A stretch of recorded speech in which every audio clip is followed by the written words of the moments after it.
So everybody in the world loves rice, and everybody loves tasty things with their rice. But over the years, I've started to notice a subtle difference in the way that Westerners tend to think about topping rice and the way people in China tend to think about topping rice. Because, I think here in China, when people think of things that are xiafan or great with rice, often I feel like people are really thinking about flavor. That rice is something that is plain and sometimes kind of bland. And so salty, spicy, flavorful, that is going to be what makes it go down. Whereas I feel like in the West, often we kind of think about starches like rice as things that are sort of inherently dry. So smothering it, hydrating it, saucing it up, that's going to be what makes it go down. Now, people usually want some flavor too, but for a lot of people, I feel like their big priority is sauce. Now, if that describes you, just a little bit of unsolicited advice, I really wouldn't discount this way of sending down rice. I mean, it's a cultural phenomenon in a rice-growing country for a reason. And I do think that at least a little bit of our collective sauce obsession stems a little bit from bread culture, but regardless, I'm a huge believer that positive preferences are never wrong. And I don't know, sauce is great. And China does have some fantastic saucy over rice dishes. And so today we want to teach you 3. First is a great dish from southern Fujian from around Quanzhou called douchi kusho rou. Pork with fermented black soybeans that is thick, saucy, actually pretty easy, and I'm guessing pretty much exactly the kind of dish that you clicked onto this video hoping to learn. Then we'll go up the coast up to the metropolitan area of Ningbo and cover their rohu la, meaty, saucy, spicy napa cabbage. And then finally swing back down south into the Cantonese world and show you a sort of poor man's eating that tops rice with soy sauce, a little bit of lard, and honestly not all that much else. So, first up, douchi kusho rou. Now, this dish leans on what really is a pretty classic technique to Fujianese cooking. In Mandarin, it's sometimes called the huarou technique, and you can see it in Fujianese dishes like Quanzhou's beef gung, Fuding's pork slices, or West Fujian's doutang. And the fundamental idea is to have some kind of base soup. Then you take some thinly sliced marinated meat, and then you dump in a whole mountain of starch and really mix that well. Then you take that and then slowly pop those into the soup and let them cook. The end result is going to be some really quite tender meat.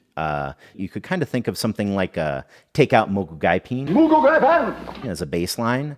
But in the process, it also thickens that liquid and leaves you with a very saucy dish in the end.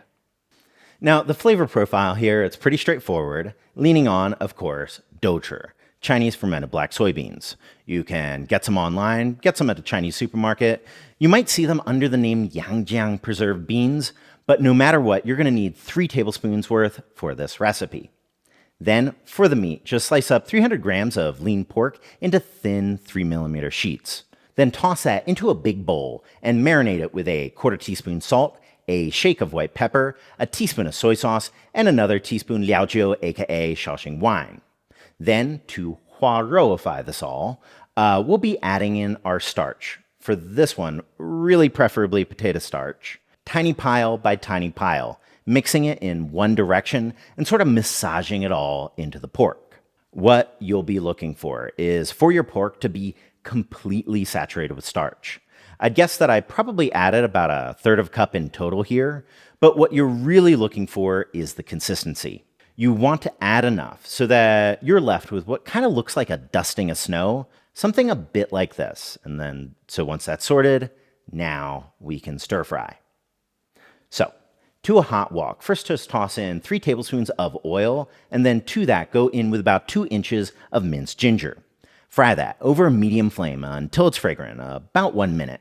Then go in with 2/3 or 2 tablespoons of your douchi black bean.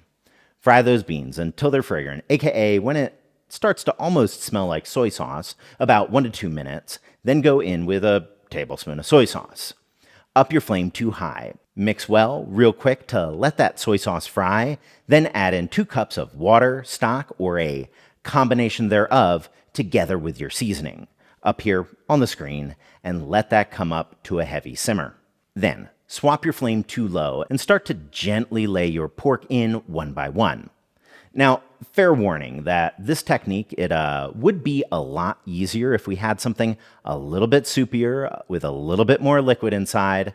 For this one, though, we'll unfortunately have a couple strays just poking their faces out, but that's okay. We'll just cover, swap the flame to medium-high, and let it cook for 2 minutes. Then we'll flip those guys at the top and let them cook for another 2 minutes to let everything set. Then gently loosen it up and toss in a clove of minced garlic together with the rest of your black beans. Gently mix and let it simmer for about 30 seconds or so.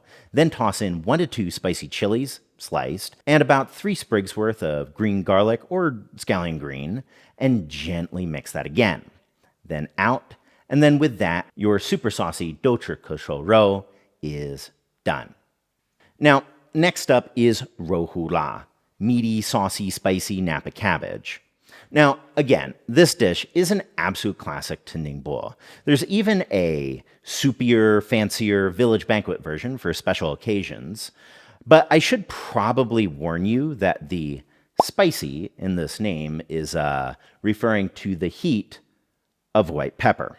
Now, nowadays, some people, they will add a little bit of chili into their mix, and you could totally do that too. But for us today, I wanted to keep things super traditional and go just white pepper. But because that white pepper is such a critical component to this dish, I wanted to start from whole white peppercorns and then grind them ourselves.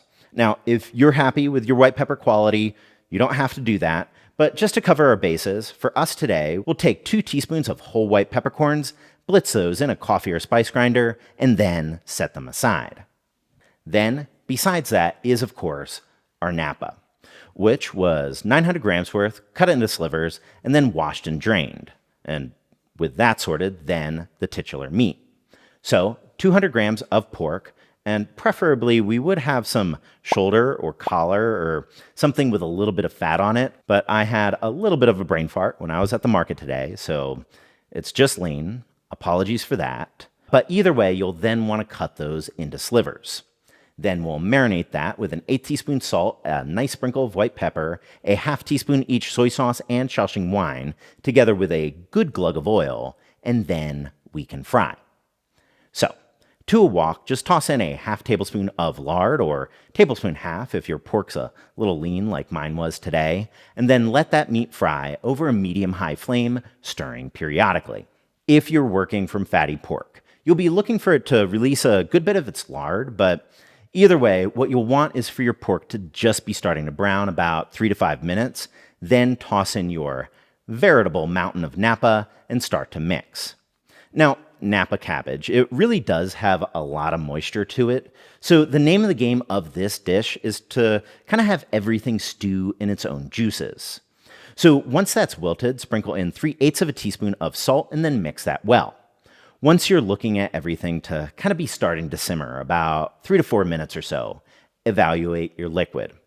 With great napa, or if you just didn't drain it super well, you won't really need to add much here. But we added a bit of stock, 1/3 of a cup, but water's also fine too, to get things to about braising level.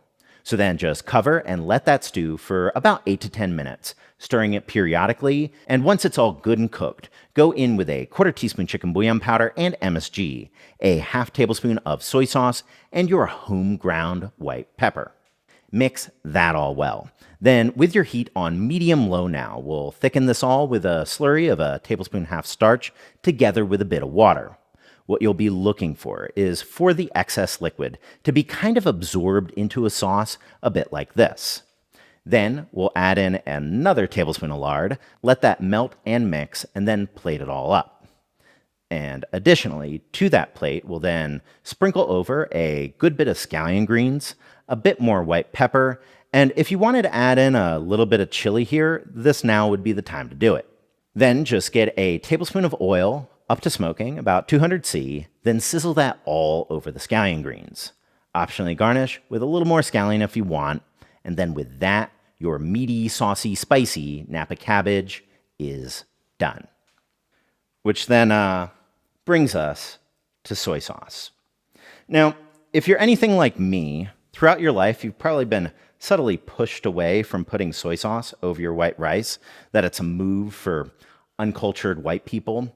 Or equally, if you grew up in an urban Cantonese family like Steph, you've also been sort of pushed away that soy sauce over rice is a move for the unmannered. And classism aside, I do think that there's a pretty valid culinary reason to not put soy sauce over rice, because soy sauce, it is pretty salty, it's pretty strong, and importantly, it doesn't really mix very well with rice. So like if you just mindlessly dump some on, some of your bites, they're still going to be pretty plain, and then others are going to be entirely too soy saucy. So, okay. Message received, no soy sauce over rice. But then if that's the case, how could we possibly explain this? If you go into a lot of Cantonese roast meat shops, order your Saucy Rice set, that rice is going to come with what really does look like a little bit of soy sauce in the center. Now, the way to understand this is that first, this here, it's actually a seasoned soy sauce, so it's not going to be quite as strong, but also, it kind of stems from an old school working class tradition in Guangdong called juyao lo fan, or lard mixed rice. Now, to make it, what you'll want to do is this. First, assuming that you don't have any lard on hand, you'll probably want to render some out. So for us today, this was a half kilo of back fat mixed with about a quarter teaspoon of salt and about 2 to 3 tablespoons of oil to kind of help everything get started. Then, over a medium flame, slowly begin to render out said lard, mixing it periodically, but often, until it's properly deep frying in its own oil. In a Cantonese context, we don't need to get the color too deep, just lightly golden browns, completely fine, and then we'll remove, strain, reserve the lard, obviously, and then toss the crispy pork bits on a paper towel-lined plate and reserve those too. Then, when it comes to the soy sauce itself, raw soy sauce, it's a little hard to describe, but it kind of has this subtle sourness to it. So to make everything a good bit smoother, it can sometimes be a nice idea to cook it first. So to do so, just make a seasoned soy sauce first by mixing 3 tablespoons of soy sauce together with a tablespoon water, half teaspoon sugar, and an 1/8 teaspoon MSG, and mix that well to dissolve it well. Then, to a hot wok, just swirl in a half tablespoon of your lard and then go in with your soy sauce mixture. All we'll need here is just a quick 15-second mix and fry, and then out. The residual heat will do the rest of the job.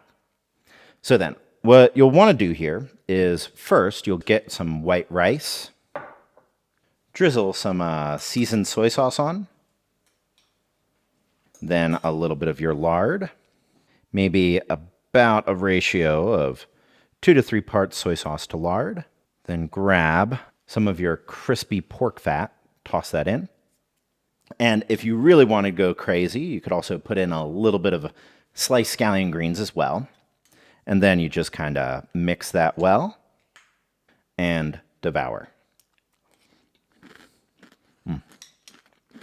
Honestly, this one might be my favorite of the 3.